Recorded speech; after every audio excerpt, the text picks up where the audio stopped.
Waduh, dua anggota DPRD Takalar, Sulawesi Selatan ditahan karena diduga gelapin uang sampai 400 juta rupiah. Dua anggota DPRD Kabupaten Takalar, Sulawesi Selatan yang berinisial IS dan SR resmi ditetapkan sebagai tersangka dan ditahan pihak kepolisian. Keduanya diduga terlibat kasus penipuan dan penggelapan uang dengan total kerugian mencapai 410 juta rupiah. Kasusnya beda, tapi ujung-ujungnya sama-sama ke polisi. IS dilaporkan pada Juli 2025 karena diduga menggelapkan hasil penjualan 26 ekor sapi senilai 260 juta rupiah.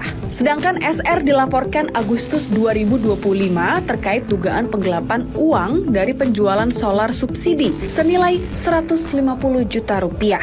Sekarang dua oknum dewan itu udah ditahan di Polsek Mapakasunggu buat memudahkan proses penyelidikan. Mereka dijerat dengan pasal penipuan dan penggelapan dengan ancaman hukuman 4 tahun penjara. Gimana komentar kamu soal hal ini, sahabat Kompas TV? Komen di bawah ya.